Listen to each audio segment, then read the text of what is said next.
Hello, everyone. Bet you thought you'd seen The Last of Us. Surprise, bitch. Surprise, bitch. We're still on hiatus. We're still taking a little breaky break, a little vacation, hence the postcard. Yeah. Hello. So cute. I do wish you were here. I don't. Yeah. So, you know what? While we are preparing for season 2, we're going to have some bonus episodes from the archives here and there, to keep us in your thoughts and in your algorithm. So Please engage don't with forget these about us. as if they were normal episodes, please. Thank you. Yeah. I wanted to give you a little update as to where we are with everything as well, so that, you're not wasting your time worrying about us. Don't worry. We're coming back probably quicker than you think we are. Yeah. Probably quicker than you'd want us to. Yeah, for sure. Quicker than we want to. That's for sure. Yeah. We went over your answers for the survey that we sent out, and I gotta be honest, I was very surprised at the amount of people that answered. Yeah. I should have known better though, because that's kind of your audience's bread and butter. Oh, these motherfuckers love a survey. They You love it. telling us what you think. Yeah. And I think you guys will be pleased to know that, like, your thoughts and your opinions and things you want moving forward were pretty close to what we were wanting to do anyway. Yeah. Lines up pretty nice. Yeah, I think it'll be good. We're actively working on it. We're hoping to get production fully underway very, very soon. There are a couple of smaller pieces that we're still ironing out, and some things outside of our control, but for the most part, I think things will be kicking up sooner than y'all think it will. So thanks. In the meantime, please listen to some of these, archival bits, because you know what? They might be relevant moving forward to some stuff that we're going to talk about in season 2. Yeah. Okay, let's see. What do we have on the docket today, Pat? Oh, this one's one of my favorites. This is a conversation that I had a few years ago with my friend GoldPanner. Ooh. Translator legend, GoldPanner. Absolutely. Oh, hold for airplane, please. Fuck you, airplane. Actually, thank you, airplane. I have one right now too, actually. Oh, wow. It's the same airplane. Surprise, Yeah. we're in the same place. Wow. That's I moved in GoldPanner. with PJ. GoldPanner's coming in. Pat was there too, but he was real quiet. GoldPanner has been translating for the Kingdom Hearts community for a long time. If you have engaged with anything over the past, 20 years, you have encountered GoldPanner's work. Yep. GoldPanner is the best fan translator in Kingdom Hearts. I'm sorry if you're a translator, you're probably fine, but I don't trust anyone other than GoldPanner. The gold standard, Gold standard GoldPanner. Hey, yo! Right. And I know for a fact I have cited GoldPanner at least once, probably more times in my videos. So For sure. Like you said, impossible to avoid their contributions. If you wanted to learn more about how this community has dealt with Mr. Sheffield, how this community has dealt with fan translations in the past, just listen to it, and you probably owe GoldPanner money. So we'll talk more about that after. Listen, come back. See you on the other side. Bye. Hi, welcome to Cabletown. I'm your host, PJ, and wow, I am excited about today's episode and guest. GoldPanner is a dear friend of mine, and you're going to just love them. Everything else worth saying is said in the episode, so come on, let's start the show. Hi everybody, this is PJ. This is the first episode that I'm recording. It might not be the first episode that I post. I don't know. So we're just gonna kind of, slink into the feel of it. I've got my old friend, GoldPanner, or known by some people as GP, with me. Please say hi. Hi. Is this the first time anyone's ever thought to ask you to hop on like an interview or like a stream or something? It is. I sent in some voice recording for I can't even remember what it was. It was forever ago, and I think it was somebody I don't even remember who did it. But I have sent in voice recordings to someone for something once, but I don't think I even ever heard the results of that. So this really is the first. Well, that's it's kind of absurd to me, because for everybody listening, you might not know GP, but you definitely know their work. GoldPanner is basically like the Rosetta Stone of the Kingdom Hearts community. Oh.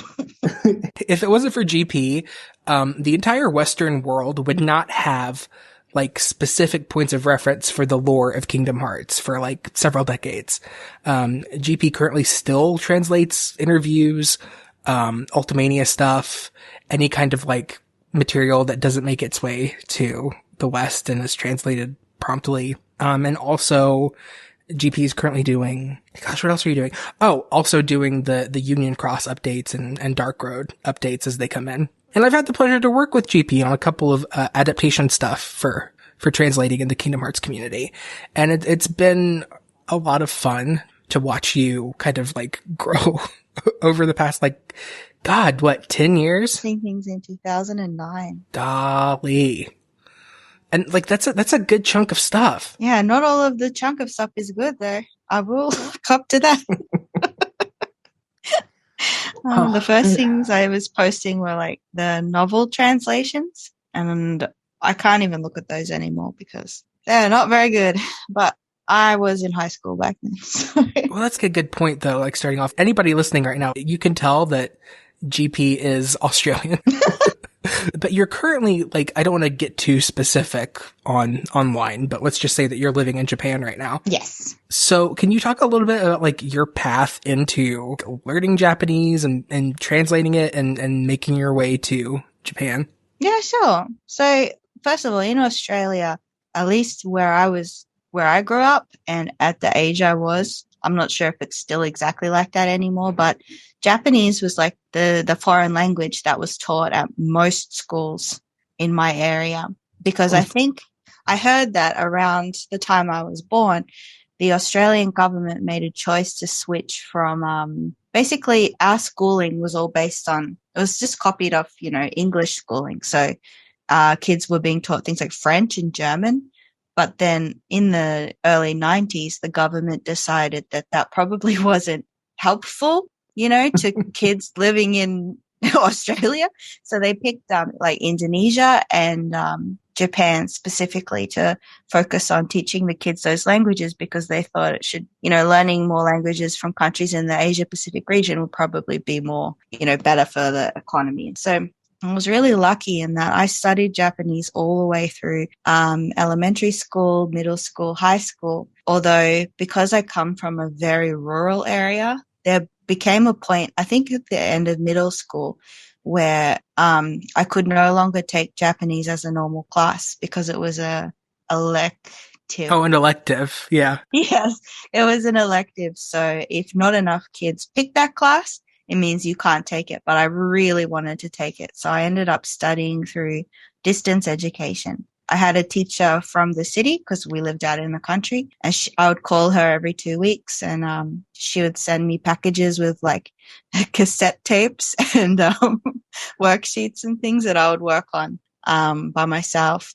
And then in 2008, I did a student exchange in Japan, and it was really tough, but in a good way.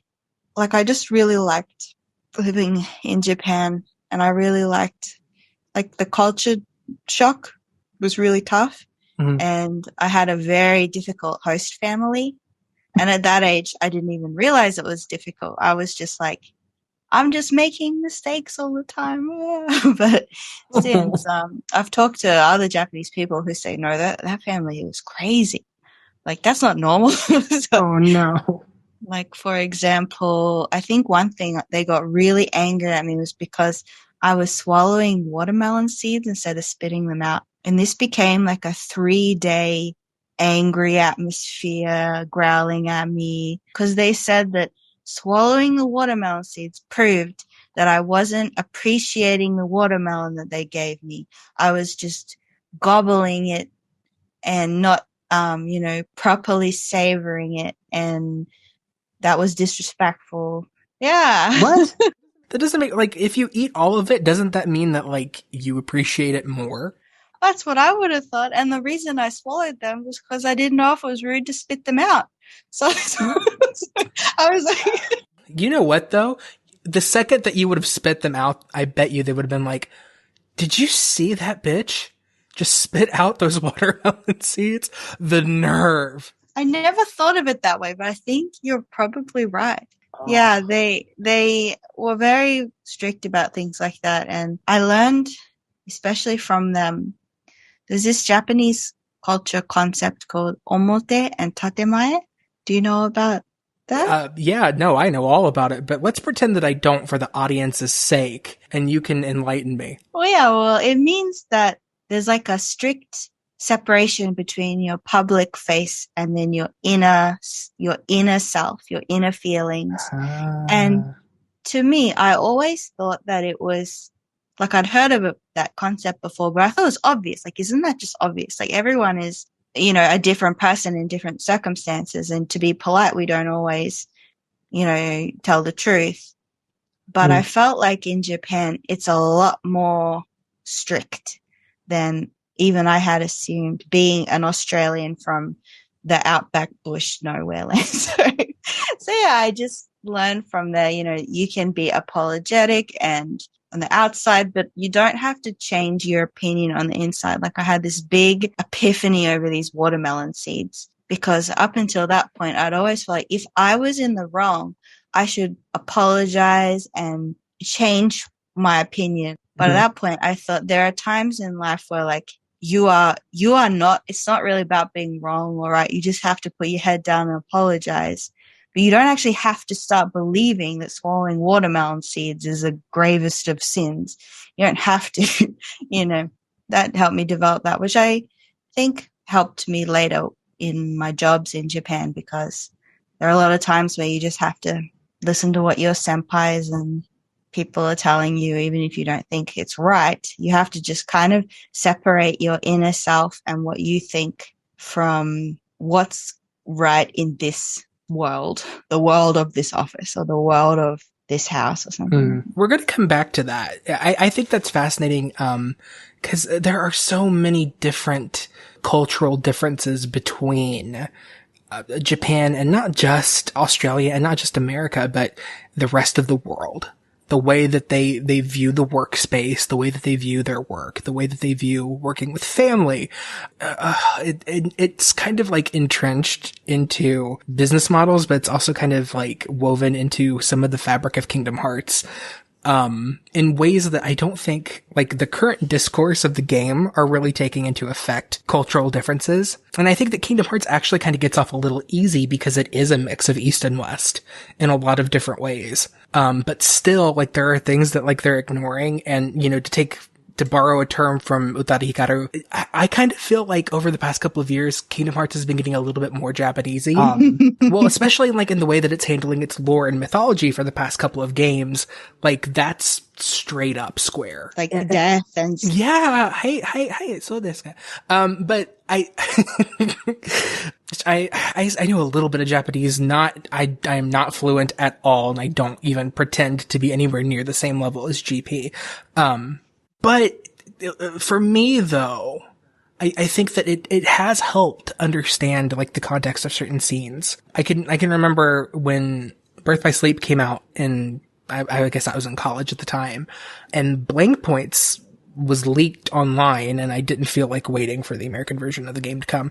I watched it, and, like, I understood everything behind it. Even if I didn't understand word for word, I got the gist enough that, like, by the time that the secret ending was over, I was sobbing. Yeah. And I was I will say, with that, I remember there was like a race at the time. I can't remember which website I was working for. I think I was working with, do you remember Olivia? Bitter Meat? She's like one of the old school translators. She's actually the one who, when I first started just posting random stuff on Kingdom Hearts Insider, she picked me up and we made a website together called Heart Station. I remember Heart Station. Oh my god, I didn't know if you were behind Heart Station or not. Heart Station was like the second running name for this podcast, but I was like, I don't remember who ran Heart Station, so, like, I don't want to act like I'm taking it. No, it was Olivia made it, and then she asked, I think at the time I was applying to be a translator for Kingdom Hearts Insider, but then Olivia was like, well, actually, I'm leaving Kingdom Hearts Insider. Do you want to come with me and make this website called Heart Station? So we were working together. It was the two of us, and I think Ordo. That was it rewinding.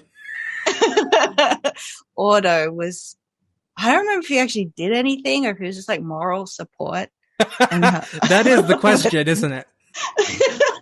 We're going to keep that in. Oh no. But yeah. Otto, did you ever do anything, or were you just moral support? Well, there was a lot of old dramas that were going on back then, so 100%. moral support was important. But yeah, when I was with Heart Station, I think it was them, and we worked with someone who I can't remember anymore, and they like they scraped just the audio from blank points, but it was all slowed down, and they asked me to translate that because they wanted to get out the subs faster than any other website because all the websites were racing to get the blank points translation out. I remember because I was working with slowed down audio with no visuals at all. It was extremely difficult, but I managed it. Although I had one really, really stupid mistake in there where I said something along the lines of Ansem the Wise sewed the organization cloaks. Yeah. Yes. Well, that was difficult because it was like, wait, I remember seeing that go everywhere. And I was like, what? That was so painful. I was like, oh, no. Well, now I know. Because usually with Kingdom Hearts, because they have subtitles in the game, usually you can listen and read along. So if you can't understand what you're hearing, you can see it. And sometimes looking at the kanji, you understand what it means. But I had nothing. I just had this garbled, slowed down. That makes a lot more sense. Well, also, like, Ansem the Wise has a stupid, deep voice. Yes. And I can't imagine trying to, like, parse what he's saying with it slowed down. You know what? Let's rewind, because I'm just not realizing, like, anybody listening to this that's a casual fan of Kingdom Hearts has no idea what the hell we're talking about. Let's do a bit of a rewind. So, in the early days of Kingdom Hearts, the main point of reference for any English speaking people to like get their, I don't know, their conversations and to meet people and to understand like the lore and to get interview translations, were fan sites and forums. And, you know, like we're talking like this era lasted from like 2002 up until I want to say like 2012 was the era of forums. And, you know, most of these websites have, you know, kind of left and a couple are still going, you know, relatively strong. And it's kind of funny because like back in the day, because there was so much like turnaround between like what sites were up and what sites were down and who was working with who and who was mad at who and who was affiliated with who, that like people would get bounced around a lot. Personally, like I started playing the Kingdom Hearts games when the first one came out, and my first community was, the Answer Report. Oh, yeah. Yeah, and then the Ansem Report shut down, so I found my way to KHU, Kingdom Hearts Ultimania, and then Pete and I became buddies, and I was a staff member at KHU for a long time. And I remember that we stopped doing, like, video translations. Like, we stopped uploading cutscenes of the story, and we stopped, like, we weren't in that race to get the blank points translations. 'Cause when Chain of Memories came out, someone leaked to us the English opening of the original Game Boy Chain of Memories before the game came out in Japan. And we posted it, and like we were like the first site to like get like a takedown notice in the mail from Square. Like they threatened to sue Pete, and it was like hilarious. So after that, like we stopped posting, we didn't do cutscene stuff anymore. And back in those days, the translator that I worked with, his name was Mors, Mors. Oh, I didn't think I heard of him. Yeah, he was like the translator like way back in the day. And then after that, like we translated stuff still, but it was more like the weekly Japanese video game magazines that had little snippets in them of news. So there wasn't like as big of like a translating presence where I was at. And then KHU kind of died and fell by the wayside, and most of the traffic, like right now, it is kind of between like KH Insider or like KH13. And you've done work for both, right? Yeah, so basically when I started out, I was just posting stuff on LiveJournal and linking it on the forums on Kingdom Hearts Insider. Mm-hmm. And then I got picked up by Olivia or Bittermeat, like I said, and was working for Heart Station. Then that died, and I still wanted to do stuff, but I didn't want to be affiliated with one site more than another at that time, because I felt like there were a lot of angry rivalries and, you know, and I didn't want to feed into that. I didn't want to make it worse. And I also didn't want to make enemies with people who I didn't even know, you know, so by just affiliating myself with something. So I would I had my own website called KH English. So I would post my stuff there, and I would tell the other fan sites they could use it if they want to, as long as they credited me. But as the other sites kind of died, and also as my own life became more busy, because like I was most active when I was like high school and uni age. But then when I was about 22, I moved to Japan and started working here, and my life got super busy. And, you're an adult, you have more things going on. So you can't spend as much time as you want waiting up till like 2 a.m. translating novels and things like that anymore. Sadly, I think it kind of started, the relationship turned like whoever brought something to me, if they brought me something and to ask me to do it, I would do it, and then it just kind of, the relationships with certain websites deepened from there, because they were the people who were always contacting me, and then you just kind of develop friendships like that. Also, I don't remember when, but Kingdom Hearts Insider made me a mod. I remember when they made me a mod, I think there was like this argument, like, who made GoldPanner a mod? She works with the enemy or something. Okay, I don't even down. remember who said that, but I just remember saying, like, I can see these now because I'm a mod. So essentially, KH Insider started bringing you more and more stuff. Yeah. So they added me to a Facebook group. And actually before that, I think we were on like a weird IRC channel or something. Oh, I remember the IRC channels. Yeah. KHU had one for a while too. KH Insiders is still technically around, I think, but I don't think anyone's in there. Yeah. We used that, and then it moved to Facebook, I think. Is that the same Facebook that we're all on still? Yep. Got it. Yeah, so then now that's basically all I do. Like, very rarely I will get emails from people from KH13 or other just people who I don't even know sometimes will email me because they want something specific done that they found. The most difficult questions are when people want me to translate staff names, because Japanese names are really hard to translate, and it often takes a lot of research to figure out what the correct spellings would be in English. Mm-hmm. Sometimes I'll just get like screenshots of a bunch of staff credits. I'm like, because like I think some people like to try and like follow what staff go where, like in the different Square Enix teams. Good luck. Yeah.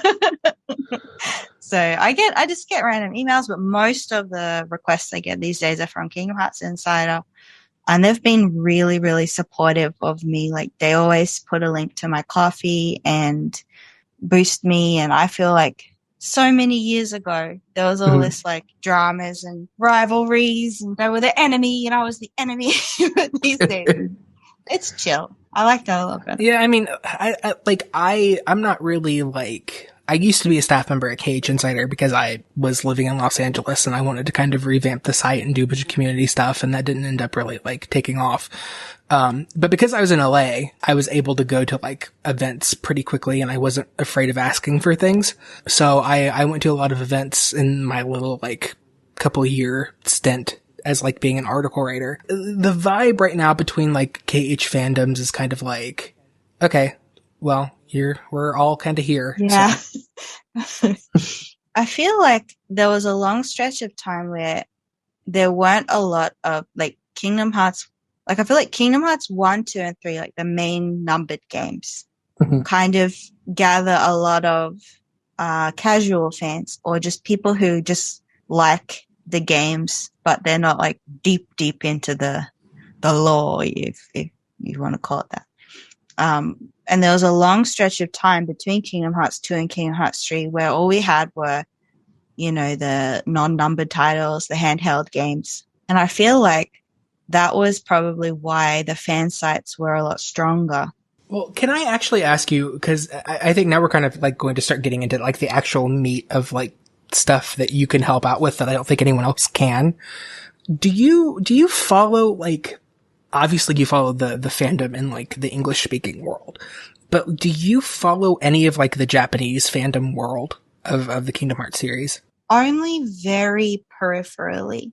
Because honestly, at this point, for me, fandom is, I guess, I've always been more of a person who enjoys fandom via fan works, like Right. fan art and fan fiction and doujinshi and things like that.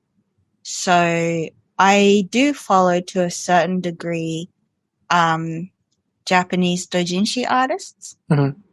But I don't know if I don't follow the Japanese fandom of like meta. Got it. Well, because I often wonder, like, what did they care about? You know what I mean? Like, in the English speaking world, the past like 4 years, I want to say has been dominated by like cyclical conversations.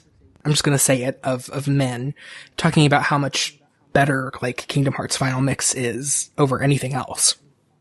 Which is like, you know, if you're in the series for gameplay, it's a totally like I get that opinion. It's totally valid. But it's like it's even become like such a parody that they're making fun of themselves for doing it now. And people like, I don't know what the Japanese fans care about. Like, do they look at Birth by Sleep as like the turning point of Kingdom Hearts? Do they hate the Osaka team? Do they care about, you know, Aqua being floaty? Do they care about the Disney stuff? I don't know. I legitimately have no idea. I mean, honestly, I don't know either, just because I don't tend to gravitate towards people who make those kinds of arguments. And I feel like this is another difference as well. Like in today's internet, as we've moved away from the internet where we could kind of keep our communities moderated, you know, like you had a live journal group, or you had a BB forum like KH Insider. You had mods, you had admin, you had people who guided discussions. You could ban people who were being really annoying. But as the internet has kind of morphed into social media based communities, there's no mods, there's no admins. You're just kind of constantly exposed to randos and their bad takes, because the algorithms of places like Twitter, it kind of breeds this inflammatory nature of discourse, because things that cause arguments get more engagement. That's better for what Twitter's goals are as a free platform. You know, they want people arguing and dragging in randos from as far reaches as possible. Oh yeah, definitely. To drive that engagement. So I feel like these days, you know, you just get exposed to a lot of silly things. Well, I think you don't even have to be seeking it out. No, and I think that, well, for one thing, you're right, because a lot of the discourse doesn't happen on these dedicated sites anymore. Like, you look at it happening in, like, Twitter or, in some Twitch streamers, live chat, whatever, you know, like, these things are happening on platforms that are not tailored around, the games, which is fine. Like, that's the way the internet has evolved. But you're right. Like, algorithmically, like, we're drawn to drama, and like, brain chemically, we're drawn to drama as well. But yeah, no, it is. And I feel like with Japanese fandom, I don't know if it's the nature of the fandom itself or if it's the way I curate it, but I just don't get exposed to those kinds of inflammatory posts and angry opinions. Mainly, it might just be because I more follow creative people who put their energy into making art and making comics, instead of putting their energy into non-productive, angry rants on. Oh, you played that perfectly. That was so political, the way that you. But I'm about to bring it up though. I'm about to bring up some hot takes. Okay. We can simmer in them a little bit. Right now, part of the reason why I brought you on is because right now there's this kind of conversation happening with some fans, and this is also kind of cyclical because I've seen it happen a couple times before in the past fucking 20 years I've been in the Kingdom Hearts fandom. But right now there's this conversation of like translation and the Kingdom Hearts series not being a literal word for word perfect translation of the Japanese, and that being wrong. Like the wrong way to translate, and also being like a misinformed way to go about like telling the story. Like it's got like some sort of like agenda. Can we talk a little bit about one, translating, like the art of translation, and two, how that works with Kingdom Hearts? So I would say first of all, you're right that this translation issue has been going on for a long time. And I feel bad in that I'm fairly certain I've contributed to it myself in the past, especially when I was a younger translator. I feel like when I see a lot of the people who are posting criticisms online these days, I see my old self in them, and it makes me feel a little bit. I get it. I get where they're coming from. Yeah, but and this is not an attack, by the way. Like, if you're learning Japanese and like you've got a handle on it and you think that like the translation needs to be closer to the base language, like I think that's kind of a different conversation. But also like if this is your take, I'm not trying to shame you into it, but I also like I don't agree with the argument of like there's some sort of like politicized agenda with interpretation and localization. Maybe there is in some cases, but I don't think that's the case with Kingdom Hearts. yeah, there definitely is in some cases. Like Sailor Moon, for example. Yes. So it does happen, but my opinion is I do not think it happens in Kingdom Hearts just because, like, you know, I mostly do consume the Japanese versions of things first these days because I live here and I translate things from scratch. I don't feel like there's an agenda. And on top of that, I honestly feel like if there was an agenda, it would not be happening at the localization level. It would be happening at the planning level because this game is a Disney property.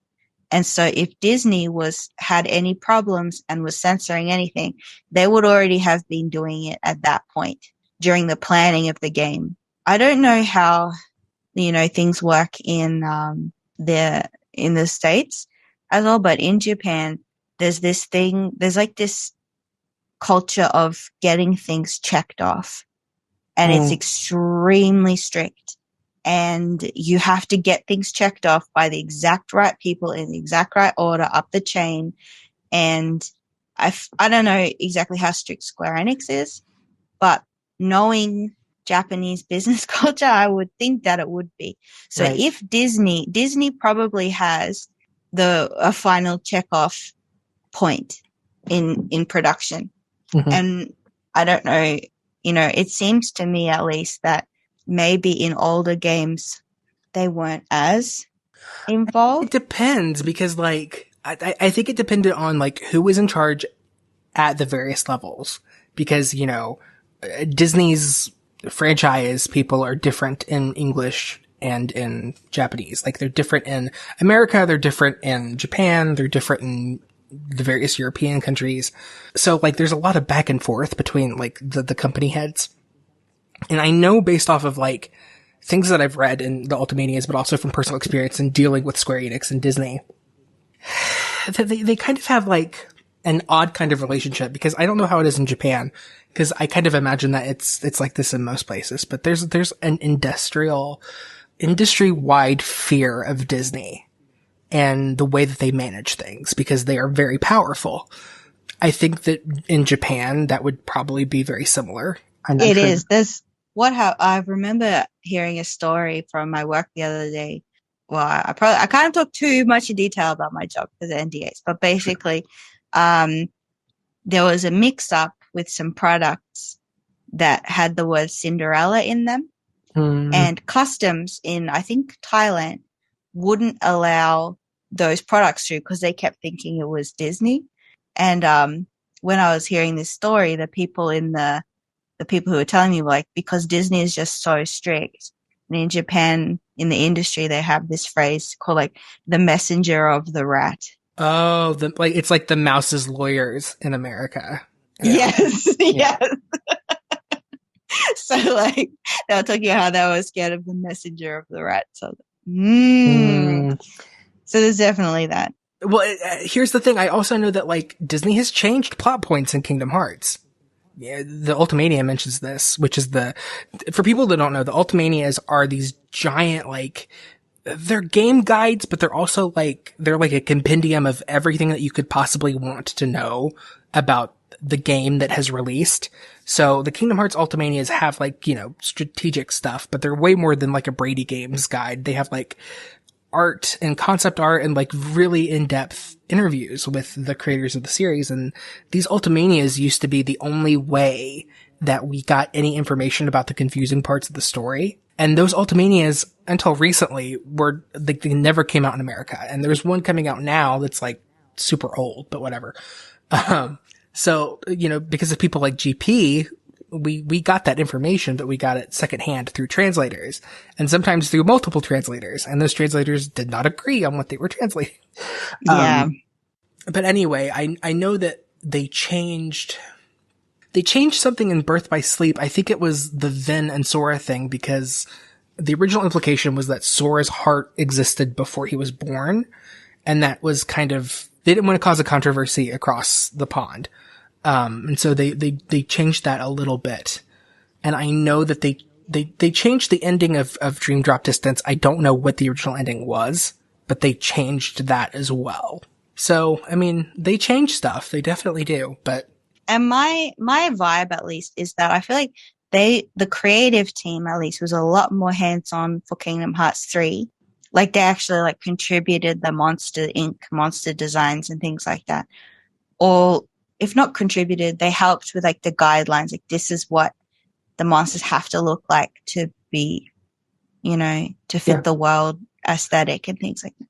Yeah. So, like, I feel like, I mean, it could have just been because that was a titled game that they cared for.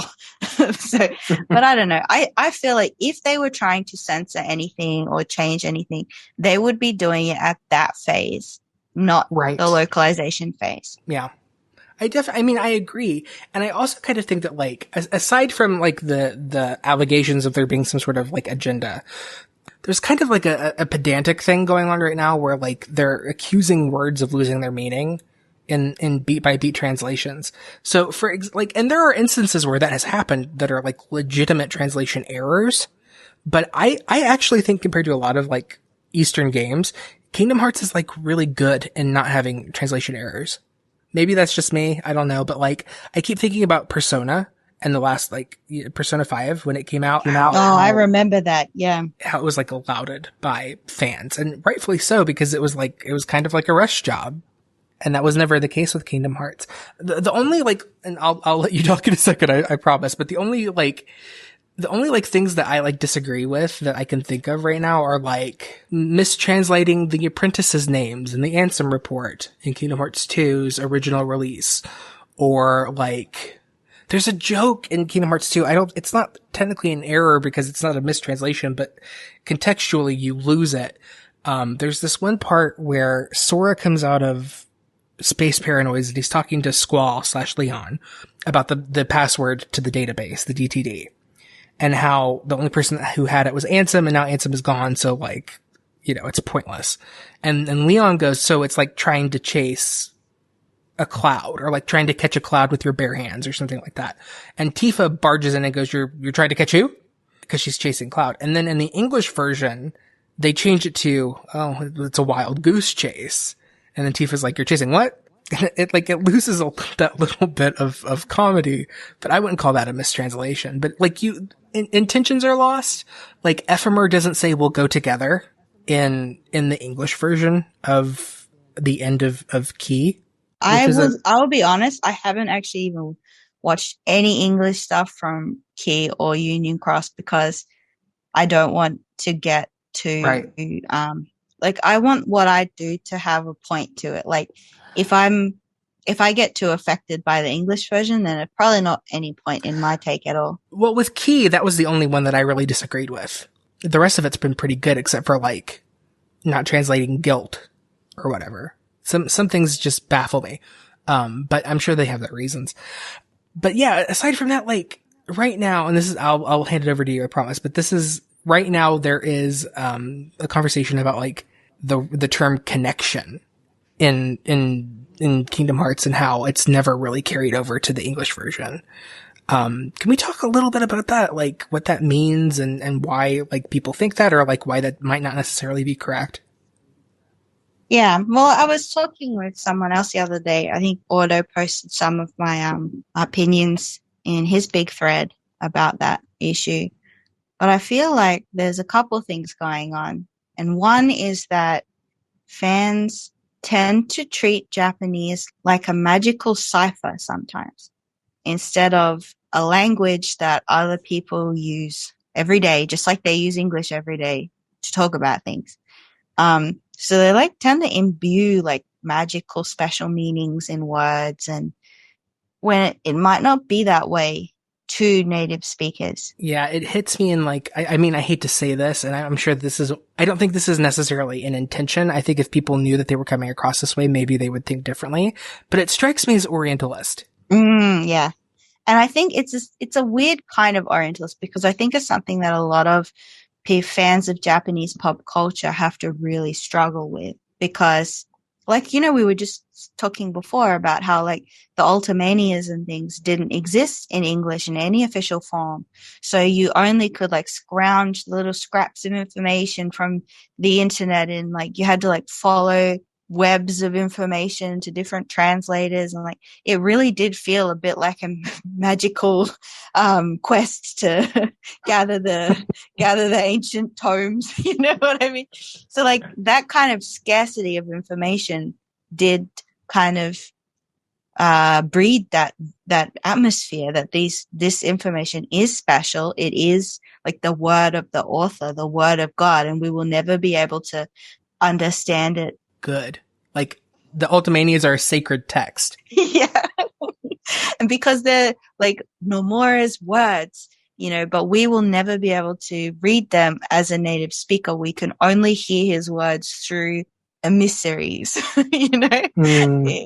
So, like, you're like the prophet coming down from the mountain, and this 50-year-old Japanese man has whispered to you through his cats and told you the meaning of life. And I have scribbled it down as best I can, and I'm probably still missing about 10% of it. Hi. So I feel like, yeah, I understand why people get into that mindset. Like, it's completely understandable, but it does mean that sometimes people tend to see like the dictionary literal translations as then something more correct, meaningful, deep, when that's not really what's going on at all. All translations are translations. A dictionary translation is still a translation. It is not more correct. Right. If that makes sense. Like, everything is coming through a filter. So what you're describing, like, is it's adaptation. You're taking a work and you are condensing it, you are extrapolating on it, you're changing it. And any translation, any adaptation, any localization, it might read with the bias of whoever translated it. Like, anybody who touches it leaves their thumbprint on it, but that doesn't necessarily make it wrong. In fact, I would argue, and feel free to tell me that I'm wrong, I would argue that the person who puts more time into like tailoring out a translation and making it like adaptable and making sure that like it transcends the boundaries of like customs, but also transcends the boundaries of like certain specific references and like colloquialisms. I think that the person that like actually takes the time to do the adaptation to make it as smooth and capture the same feeling that the native version did, I would argue that that is the best kind of translation. Yes, that's actually something that I've come to learn over time, because when I was a baby fan translator, posting my translations, I really did think that the more literal it was, the more accurate it was, because, and then I would always add these extensive translation notes at the bottom of my live journal posts, like to explain why I made certain choices, because I felt like these things had to be as literal and cut and dry as possible. And if it wasn't, I had to like show my work so that to prove why I didn't do it literal or something like that. Well, and the thing with Kingdom Hearts though, of course, is that like, if you take the literal Japanese translation of a scene, it's going to change the feeling of everything. Because in some instances, the Japanese interpretations of certain characters are keeping in mind like the Western audience. Like, you're looking at Western characters filtered through Japanese lenses back towards their original, like trying to reference their original Western counterparts. So Mickey, Donald, Goofy, like you're getting like a strange sandwich of localization there. No, that's absolutely a good point. what I came to learn over time about being literal is that the point of translating is not to translate a word, exactly. The point of a translation is to give the audience equivalent experiences. So if the experience in Japanese is that it's a fluid, natural conversation, then the English one should also be a fluid, natural conversation. And that if you can't do that by translating every single word literally, you have to rewrite it to make it fluid and natural. Because if the Japanese version is a fluid, natural conversation and the English version is stilted and weird and there are like things that don't make sense unless you have extensive notes that you read at the bottom, the audience is not getting the same experience as the Japanese audience did. And that means it's a poor translation. Another thing to keep in mind as well is also like the things that we look as like thematic, like we have counterparts to them. Like the Japanese themes have American or Australian or English sounding counterparts that we are culturally familiar with. But translating those things one to one, like you lose a lot of the context. So for example, when we're talking about like the word connection, one of the big themes of the Japanese Kingdom Hearts, and yes, also the westernized version, but hear me out. The Eastern Kingdom Hearts is the bonds and connections between hearts. In the Japanese version, that is they beat you over the head with it. And that is the theme, like, our connected hearts are my power, which got translated in English to my friends are my power. It is not incorrect. It flows better because in Japan, they talk about the bonds that people share in a different way. I do know that in a lot of Eastern cultures, there is this like a folk tale, like a fairy tale about the red threads. And you've probably seen fan art of your favorite characters with their pinkies connected by red threads and things like that. But like, it means that there is this like cultural concept, I would argue, that comes from fairy tales or folklore or whatever about people's fates being connected by a thread. That idea of connections and threads is like a metaphor in of itself that even if you're not consciously meaning to reference back to that, that concept, I would just say it's part of what's imbued in the language is that knowledge. Whereas we don't have that at all. So it doesn't come with the same, I guess, cultural context to just use the word connection in English. Yeah, well, and like with us as well, and this might be an American thing too, but probably not. The idea of like, I know that a lot of our folklore is about working together and about being part of a group. And we have stories about friendships like transcending space and like, the people that you love are always with you.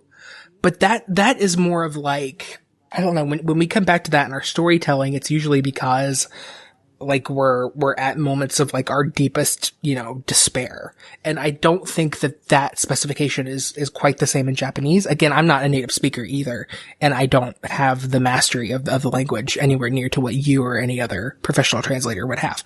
But I definitely think that like with the Western audience, something that you have to keep in mind is that they don't have that sincerity of like always keeping in mind that the people that you care about are always with you.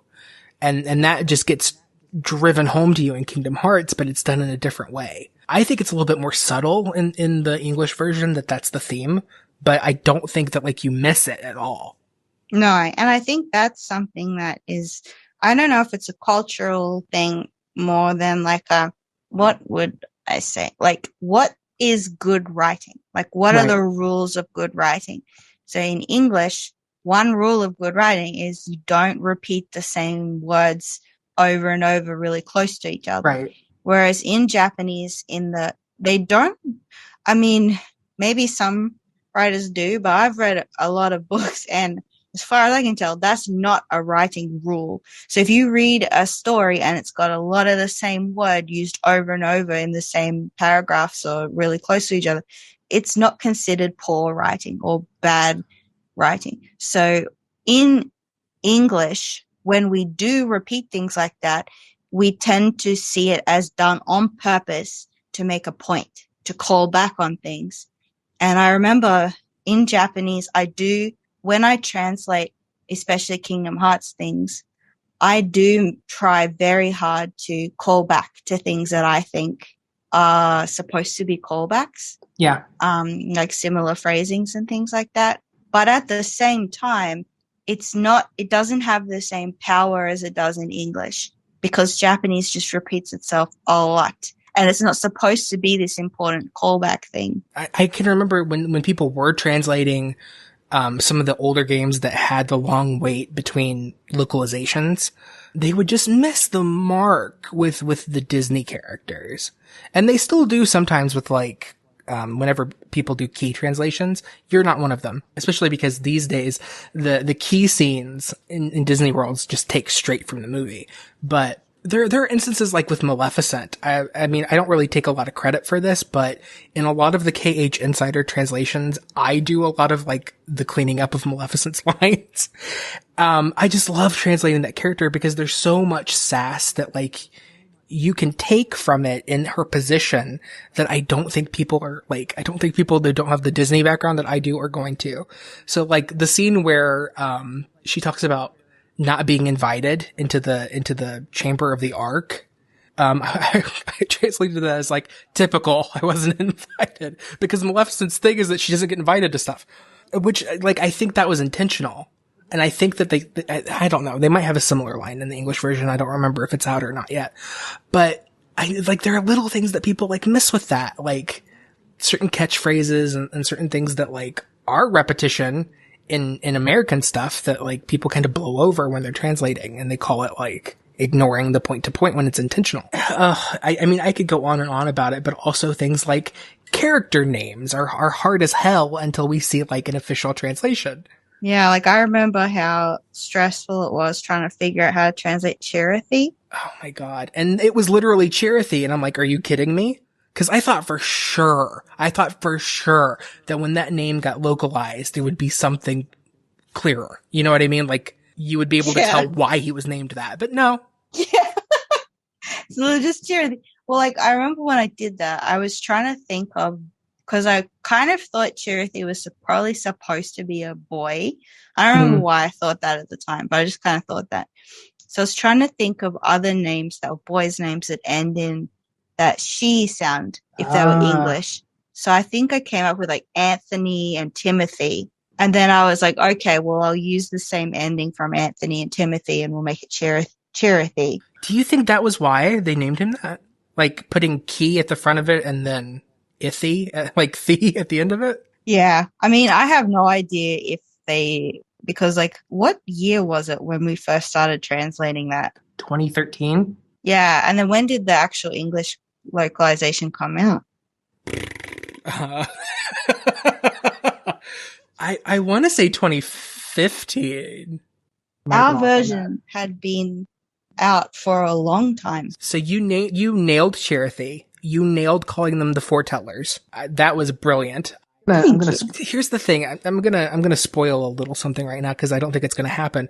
I've been talking to Brian, who did the translations for Kingdom Hearts for a long time officially in the games, and he wanted to be on, and he wanted to do an interview with us, and I thought it would have been a great counterpoint to talking to you, to get like his side of the story and like, you know, where he was and what he thought about stuff and what he thinks about this conversation. But this has happened twice to me, by the way. Square Enix was like, nope. And then with this one, he was like, I would rather just, you know, not do it without Square Enix. Yeah. So. No, I think I would be so scared as well because like I am a professional translator, but I'm not I don't know if it's contentious exactly, but I work more in, sales and marketing and customer support and logistics. And well, I have a lot of hats. Whereas I'm not, I don't work in 100% creative localization, if that makes sense. Right. And so for a long time, I didn't even say that I worked in localization.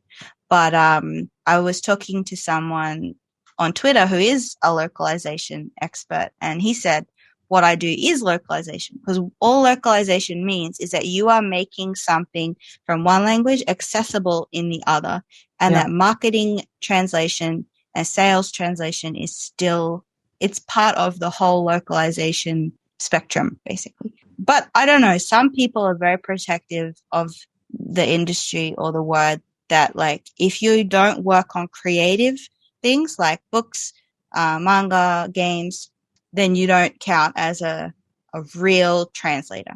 But I mean, I think that's what I got. It's what I got on my, visa information. So that's what I'm going to call myself. Well, even if it's like, I hate to use this, but like, even if it's something that would be like quote unquote drier without like the creative input, even if it's like, even if it is a straighter translation, yeah, that definitely counts, because you need like kind of a robust vocabulary to deal with all the ins and outs of sales in English, let alone in Japanese, and then translating it back to English.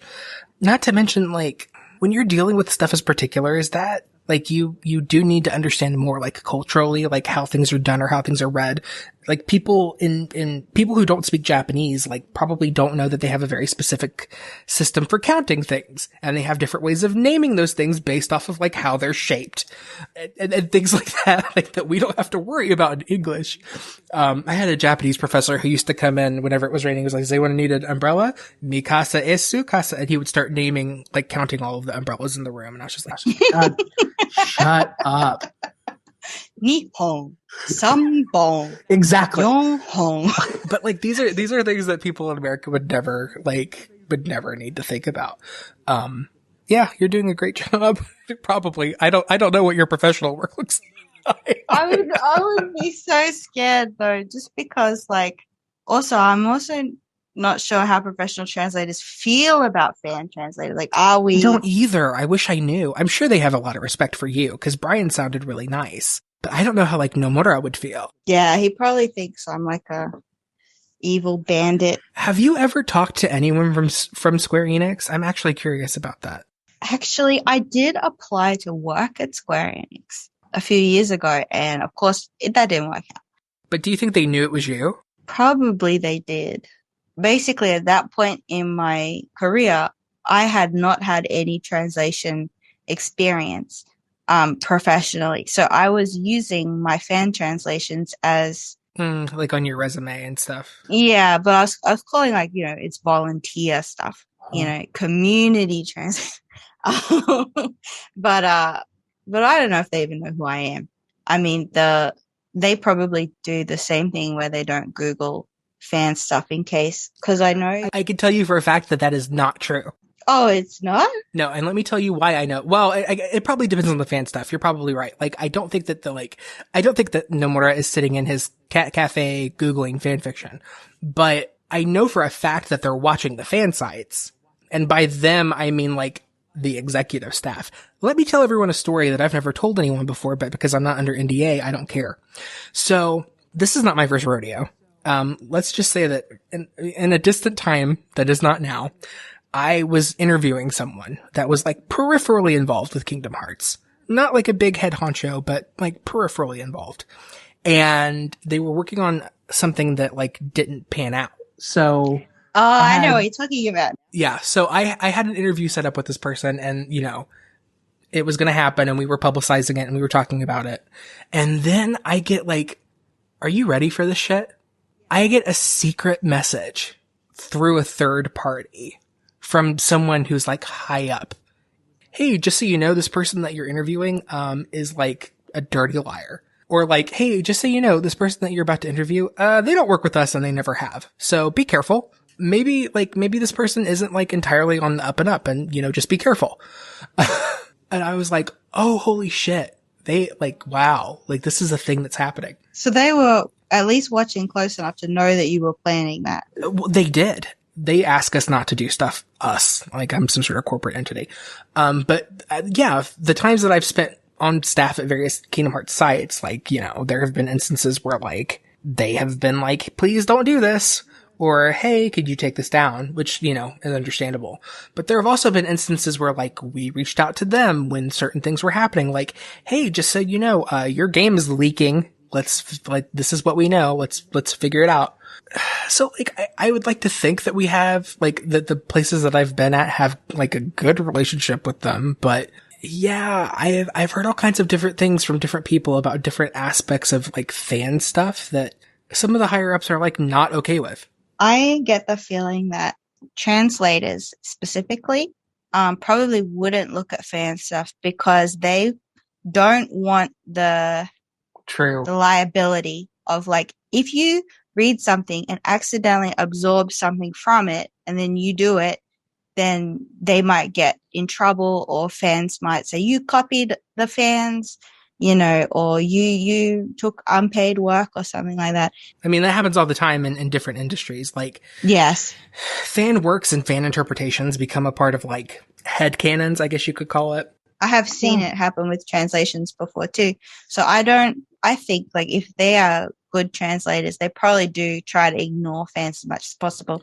And they could even be frustrated with fan translations, because when we do things, sometimes, for better or worse, sometimes fans decide that the fan translation is more accurate because they think it's the first thing they heard, so therefore it's the most correct, or they assume. I've seen people call my translations the Japanese. So like they will compare mine with the localization and say, in the Japanese it says this. And I think I've made a post on my KH English Twitter about it before, where I said like, my translations are not the Japanese. My translations are also translations. And sometimes they may be more literal because I'll be honest, sometimes I'm more literal on purpose because I know that other fans nitpick over my translations, and I don't want them to, like, if I was like an official person getting paid, there's like a buffer between me and the fans. But if I'm posting stuff directly to, a forum, that's where I am. They're all going to jump on me. Yeah. I try to be a little bit more literal and not take too many liberties just in case. Although there have been times where I did take a little bit of liberties and it did cause some problems, even though I was right. Yeah. Can we talk about that? Or if you don't want to talk about it, I'll talk about it. Yeah, it was ridiculous. You can talk about it. The whole like Lorium looking for Strelitzia thing. You were right. She was his little sister. And like, yes, technically that was a bet that you placed, but I think that the implication with like the flower imagery, the fact that the character looked exactly like the Spectre nobody that Marluxia had in Chain of Memories, you made a really safe bet, in my opinion. And also, like, this isn't 100% correct all the time, but usually in Japanese, you use the plain form of a family word for your own family, but you would put polite things. Like, for example, when you are talking to your sister or you're talking about someone else's sister, you make it polite. It would be like one-san for big sister. But if you are talking about your sister to someone else, you have to humble it, and then you would use ane. You would just use the short form. And because he was using the short form when talking about her to other people, I felt if he was talking about someone else's sister, he more likely would use a polite form. But this doesn't always happen because some characters just use the the plain forms all the time. It doesn't matter. They don't pay attention to polite. And you could argue that Lorium is the kind of character who would just never use polite forms for other people's and then humble forms for his own. But I was fairly certain that wasn't what was going on. I was fairly certain from the form that he used, it should be about his sister in that context. Yeah, fast. I mean, even if he was a bad guy in Chain of Memories, like his diction, his cadence, his vocabulary, they lent themselves to someone who was still putting on airs. Yeah. So I felt like if he'd been talking about Elrena's sister, I just feel like he would have used the polite form because it's not his own sister. And he doesn't know her that well. Yeah. So that's what that was just my intuition. With everything that you said and with everything that I was talking about with like the character design. The character design was totally obvious as well. So I don't know. And I love that they made it super obvious in that last update well, I say last, but the last Strelitzia related update where you see her in the white robe. And I actually, I curbed that translation a little bit, and I'm the one that suggested that we make it like, I will carry you on my back, I think. Or there was something about the way that like we went with that translation where I was just like, I know it. I know that this is what's going to happen. And it was. It was how they translated in the official version too, which I know it's not like you try not to look at it, but it makes me feel validated. Yeah. So I was like, yes. But with some things, like, I do have to go back and look at the official translation because there's just no way of knowing, like, certain specific turns of phrases in Japanese, like, how they're going to come out without looking at it. Like, when the Master of Masters speaks, sometimes, like, I really don't know what he's saying. Yeah, that's another thing that I think amateur translators have a lot of problems with is speech tics or speech. Yeah, I want to say dialect, but that's more like tied to location. Yeah, kind of like that because dialects, the same thing happens. When you translate something in a very literal dictionary style, all of someone's personal cadences or their location-based dialects, everything gets stripped away because there's only one dictionary term for what you're trying to say. Whereas that's not how writing works. And part of translation is writing. You're trying to convey a story and convey characters. So you need to change things up a little bit to keep that. So like if you have everyone talking like a dictionary, then it's not going to convey like their age or their personality or where they're from or anything like that. Yeah, and I know that like some of them are just kind of like a little impossible to like translate into English and make it sound like to have the same intent. Like I forget what it's called. You'll have to tell me, but like Selphie in Final Fantasy, she has that very specific, but the way she speaks in Japanese, like you can try to make that girly in English, but there's no real way of translating like the dialect. I saw an issue with a translation recently. I don't remember what series it was from, but the character in Japanese used a lot of kind of cringy internet speak. So when the official translator did that, they also made equivalent cringy internet speak and memes. And the fans got really mad because the fan translators who had been doing it had just done everything really literally. So none of them had really picked up that that's how the character talked. So then when they did that in the English, like, you made her so cringy. She shouldn't sound like that. It was like, no, she always sounded that. You just didn't know.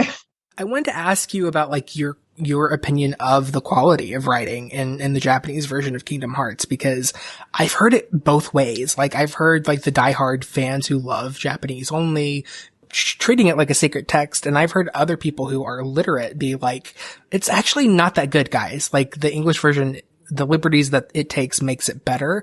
And I usually think like the truth lies somewhere in the middle, but I'm curious as to like what your personal opinion is. I think it varies by game, honestly, because so when I used to translate a lot of the novels, especially, it stuck out to me because when you turn the story into an actual novel, the quality of the story kind of has to stand on its own without the gameplay, right?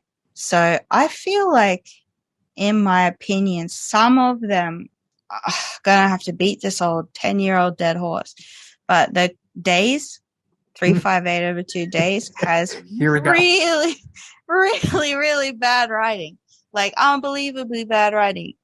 And a lot of people will quote that game's writing as like the best in the series, or maybe the gameplay wasn't good, but the writing was amazing. It's like, okay, I want you to get the novels and read them and then That's the one I hear quoted most as being like the prime example of like, no, the English version is good because there aren't as many voiced scenes, and because it's all text, they got away with a lot more localization.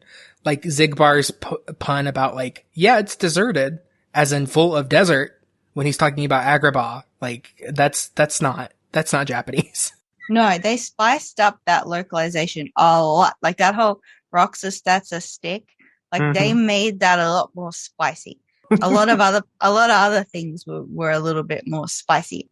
So I feel like the English localization made that game a lot more funny and interesting, but the actual core writing of it, like the plot, melodrama, was still not saved. But the Japanese itself was extremely repetitive and extremely boring, in my opinion. And I say this because that was when I first started getting active in the translation scene.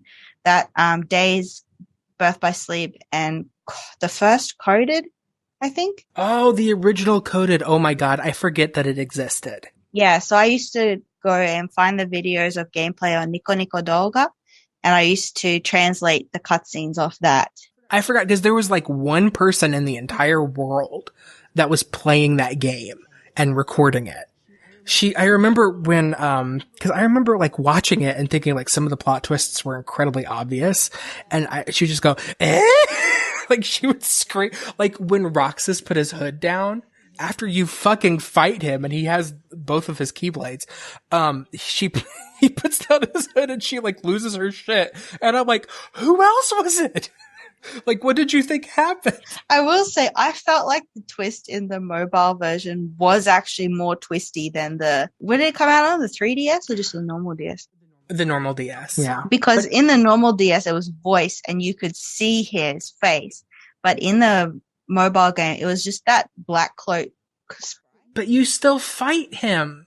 Like, yeah, but I mean before. Keyblades out. Because in that level, he just keeps showing up all the time. Well, that's true. And it isn't until his Keyblades come out, then you know who he is. But before that, he could be anybody.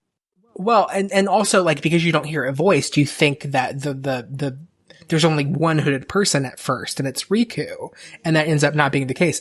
But here's the thing, what I really liked about the original Coded, and nothing was, like, you didn't get this experience any other way unless you were there reading your translations at the time.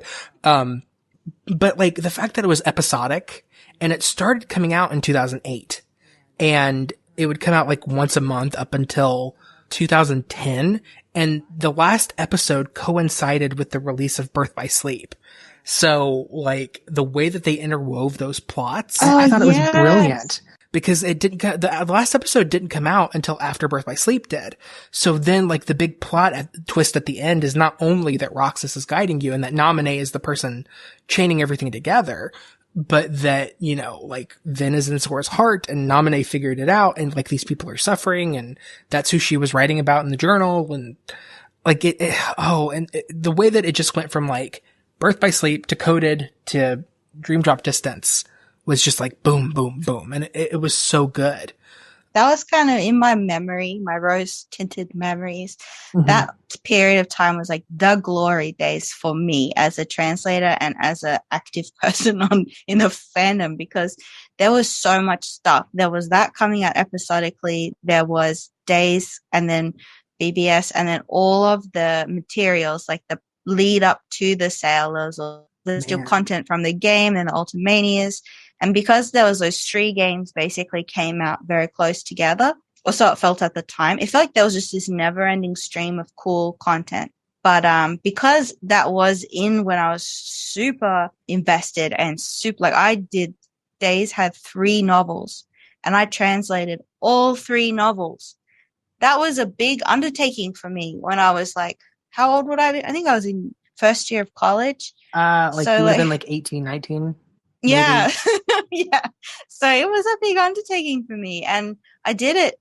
And so I feel like my impression of those games as writing is like, it is clouded by like the atmosphere of everything else that was going on at the time. Yeah. But yeah, I didn't feel like it had very, good writing. I mean, talking about all of this, like the way that the fan atmosphere was in that era, it was, I mean, it's different every time. And it was different then too, but like in such a, like a momentous, like momentum building way. And there were more translators back then because that was when everyone was racing. Me and Bittermeat were kind of a team.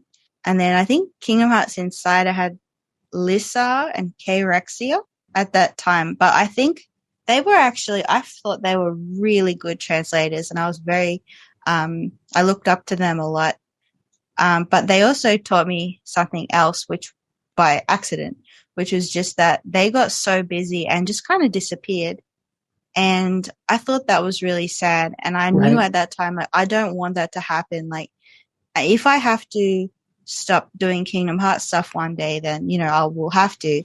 But I don't want to just disappear. So what you're saying is that, like, you're committed to doing the next saga? Yes. Totally. Okay, cool. Yes. Like, my participation in the fandom has changed. Like, in the past, I used to read and write fan fiction. I used to be very active on LiveJournal with other writers and fan artists.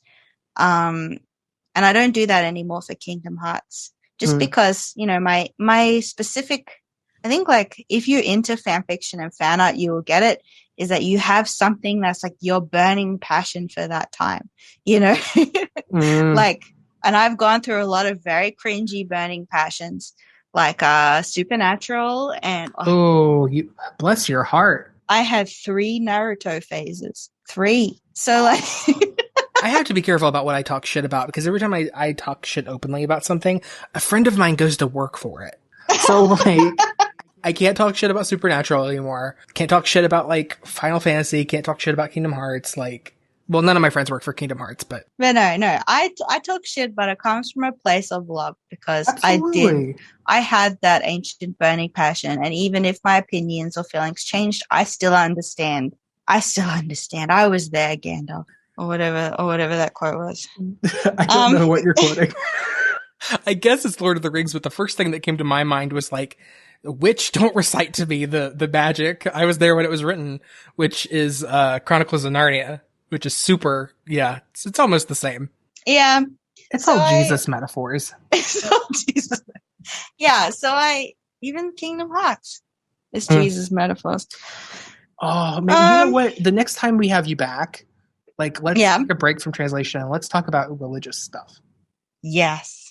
I mean, I'm not religious, but I have a lot of opinions about I know, the Jesus stuff. I know that you have thoughts about, like, we're going to talk about it.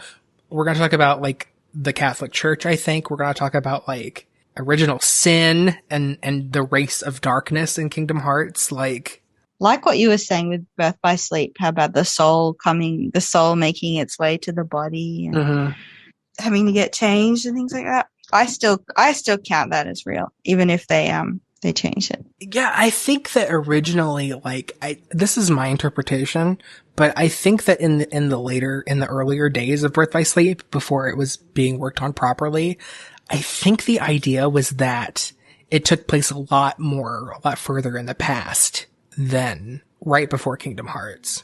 Yeah, I think you're right. Which would explain why the Sora's birth thing had to be changed. Because if the heart existed before birth, then that scene could have happened at any point. So I don't know. Like, I think the mythology still suggests that the heart exists before life happens. But then again, I don't know, because, like, kind of going off topic here, but the way that they're, like, changing the mythology of the 7 princesses and how that works, and yeah, to be honest, a lot of the new stuff, even though I'm translating, like, Dark Road and KH Union Cross, a lot of things I still get a little bit turned around on, just because I guess my own interpretations got set in stone a long time ago, and then if something bumps that, then it just kind of confuses me. Like, I remember when Dream Drop Distance came out and all the time travel stuff happened, I was just, like, completely confused, and I had to talk to so many people, like, what happened? What does that mean now? There are things that, like, happen at the drop of a hat in the series that you're like, wait, but I thought you needed to do this to time travel, or wait, I thought you needed to, like, to have these components to be able to, like, do this or that. Yeah, like this, like, the way I've made peace with it for myself is that a long time ago, when I was more active on forums, I was a big law nerd, and I wanted to argue theories and, like, different rules that I felt the series had set up. But then as the series went on, and I guess as I got a bit older and more experienced with different media, I felt like the law and the rules, they're not there for the sake of law and rules. They're there to bring us to an emotional journey. So it doesn't always matter if the rules don't make sense, because the point is if it emotionally makes sense. Like, I think the ending of Kingdom Hearts 3 where, like, well, not the ending, but the part before the ending where Sora, like, goes through everyone's hearts with that Grim Reaper thing. Mm-hmm. And then Kyrie's flying around. Like, I still don't 100% understand that stuff.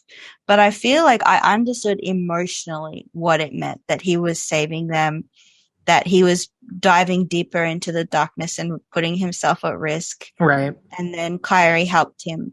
So I felt that creeping dread as he got deeper and deeper in these empty worlds. And I felt scared for Sora. But if I go sit back, like, what kind of heartless was that Reaper thing? How, like, I wasn't even thinking about that stuff. And I don't know if there's really much value in thinking about that I stuff. don't think they care either. Like, I don't think, because if Nomura was asked about it, he would, like, hand wave it away. Because there are all kinds of inconsistencies with it. Like, okay, did they all go back in time? They act like they know about it, but then they literally have the same confrontation with Terra, like, beat for beat after they get out of that loop. So, like, did they remember? Did they not? And it happens in Remind as well, when Sora is in his past self and he takes control of Roxas, or rather, like, we take control of Roxas as the player. And it's like, okay, but does this mean that this is a new thing that has happened in this new reality, or is time static now? And Sora was just passed out in the past version, and his past self wasn't, you know what I mean? Like, did this happen? What I think usually is the case is that Nomura says, I want to do some gameplay / I want to add in some kind of extra explanation for something or emotional beat. And then he makes up some super convoluted story reason why he should be allowed to do that. Because he wants to connect his gameplay to his plot, which in the end is actually a really good thing. Because I think when gameplay and story are intertwined, it's ultimately the best way.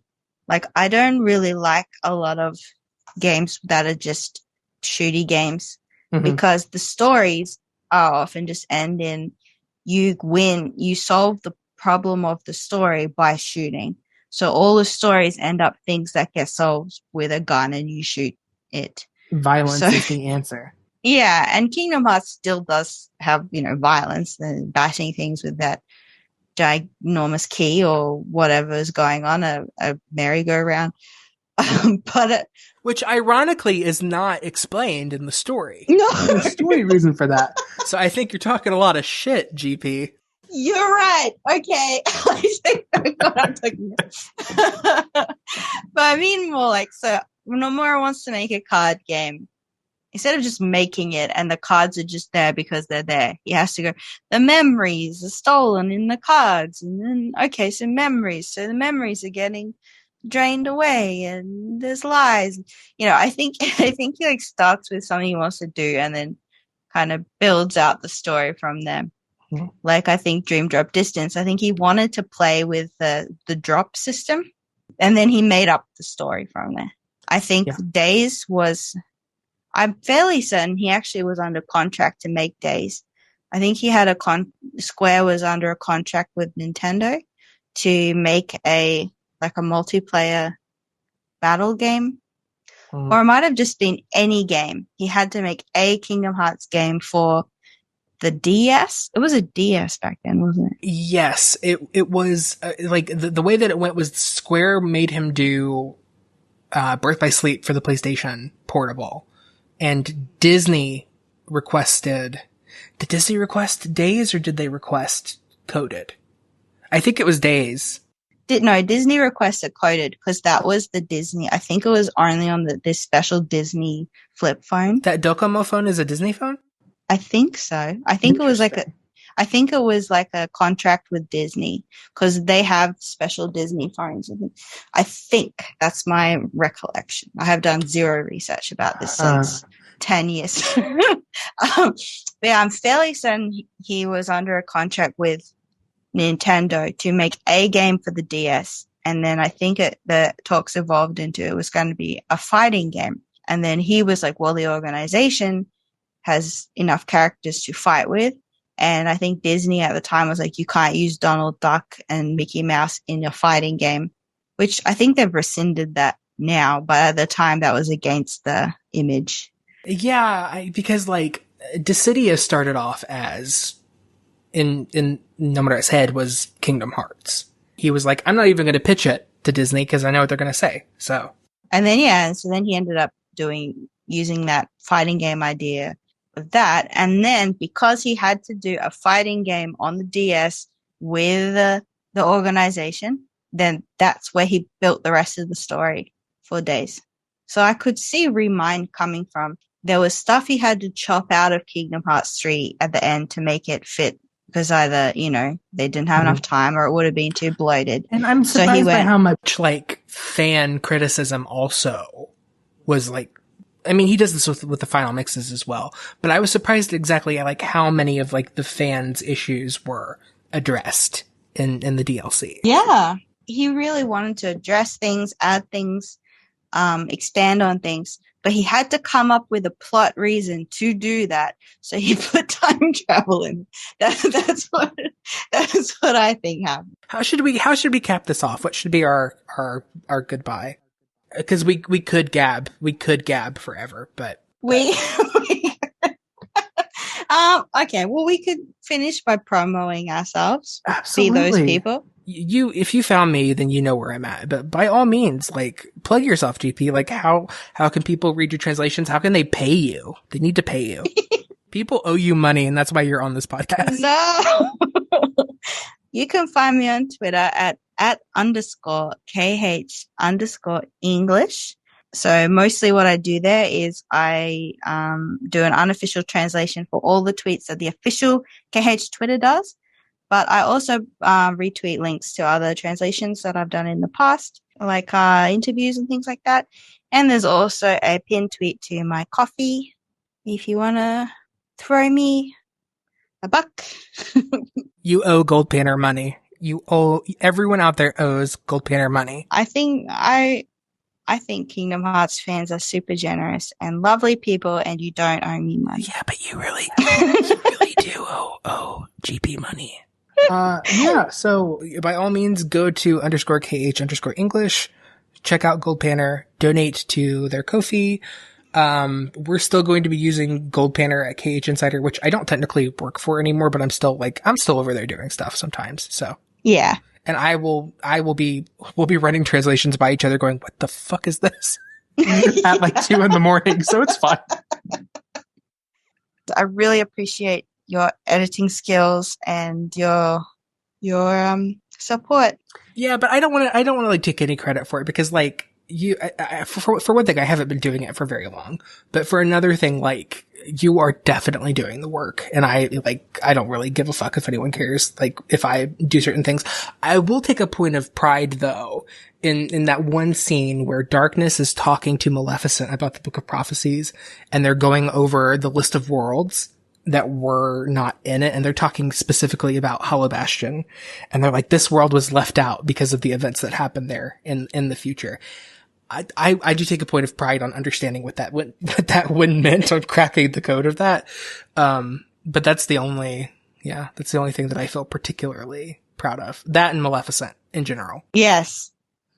You do spice up that Maleficent super well. Evil hags. It's my language. I don't know. Oh, I love Maleficent. Maleficent has been my jam for a long, long time. I used to have a whole folder of Maleficent gifts. Remember when gift folders were a thing? I'm not organized enough to have a GIF folder.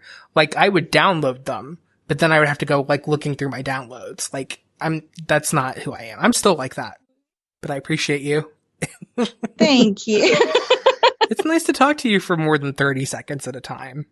Yeah, in little voice clips. Yeah, we should do this again. Next time we should bring Otto on and have it be the 3 of us.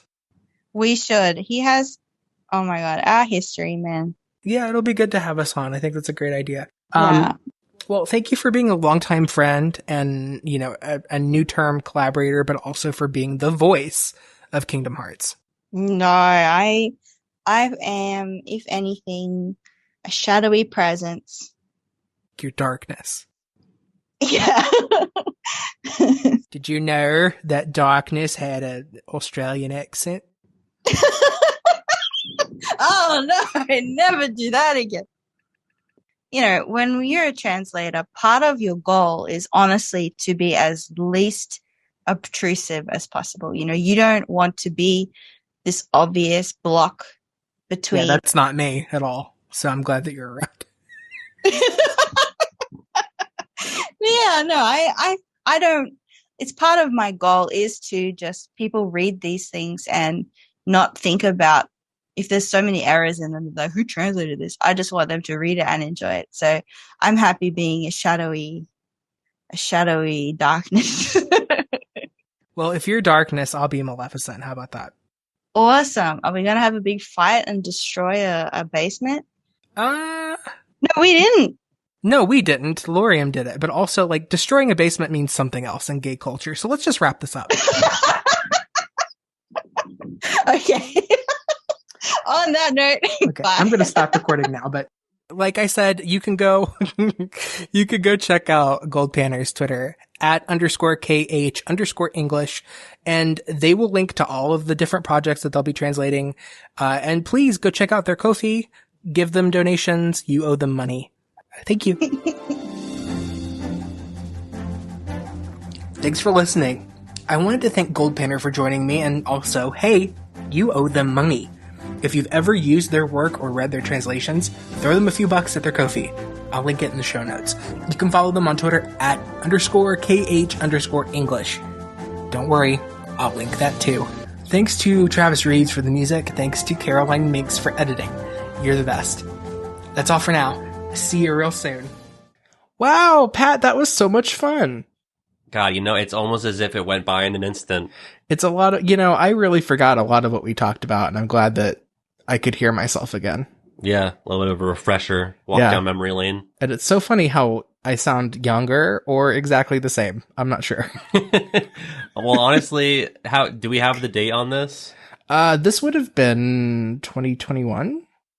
See, because in the Ray Chase interview, you did sound younger. I was fetal, yes. Yeah. Yeah. Yeah. Well, yeah, that was GoldPanner. GoldPanner is amazing. I believe GoldPanner's like Ko-fi and stuff is still up. So if you have engaged with anything over the past few years, send some money their way. It's the least you can do. I should. Yeah. I'll make sure you do. Okay.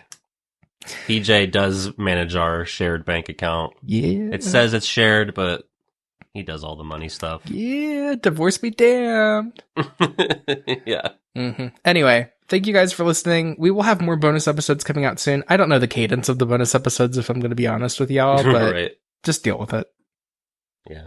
Deal with it, please. Love you. Yeah, love you. Also, you can still send us stuff. You can still send us questions and concerns or ideas for next season or whatever. Anthrax.